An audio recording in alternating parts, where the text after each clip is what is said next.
Hello guys, so welcome back sa ating vlog. So ngayon ay i-explain ko sa inyo yung solar setup ko na at least malapit na siyang matapos, no? Ang kulang na lang ito ay solar panel. So sa ngayon ay gumagana na siya actually. Ayan, so working na siya, charging na yung battery niya. Ayan, ito yung inverter, no? Ito yung breaker. Ayan, so nilagyan ko lang tong, dinagdag ko na lang to yung mga ilaw dito. Indicator siya, ito may nilagay ko dito na Meralco. Pagka umilaw, ibig sabihin nakameral ko yung source. Ito naman, solar. So, naka-on ngayon yung solar. Ibig sabihin dito galing yung supply niya. Punta sa bahay. So, naka-solar ngayon. Okay, so, yun. So, ito yung battery. Yan. So, ito yung 100 AH na 48 volts na battery. Ang brand niya ay CST battery. Okay. So, ito yung old setup ko. Working pa rin naman siya. So, ang ginamit ko muna ngayon pang charge sa kanya yung out nito na AC, yung 220 volts papunta dito, no? Para ma-charge nito. Malaki. Ito kasi 1000 watts yung inverter nito. Ito ay 5000 watts. So, upgrade talaga siya.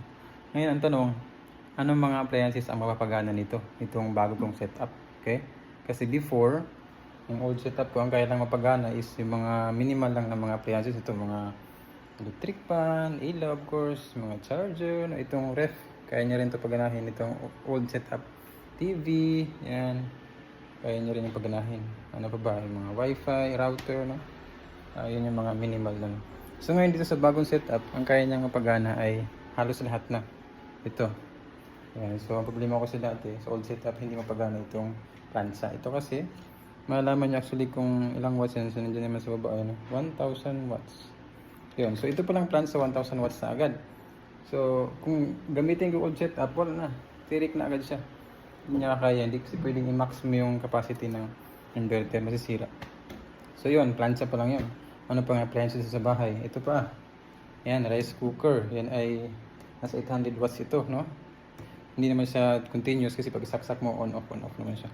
Next itong induction cooker. Nasa tingnan natin ito sa likod niya. Ayan. Yan ay 2100 watts. No?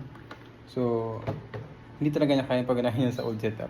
Kaya nag-upgrade ako para mapagana niya. Wala ngayon ang mahal na ng mga bilihin. Laligit yung kuryente ang mahal na. No? Alright, ano pa ba? Ano pa appliances sa bahay na kayang paganahin niya? Ito. Ayan, ito. Minsan lang naman to pag sobrang init. Ayan. So, yan ay 1 HP. At yung 1 HP na yan, ang consumption niya kapag mag-start pa lang siya, yung aircon ay nasa 1200 watts. No? So pag commander na siya, maintain lang yung lamig, nasa 400 to 600 watts na lang siya. No? Continuous yun kapag ginagamit niya. Next, ano pa? Ito. Yung automatic washing machine.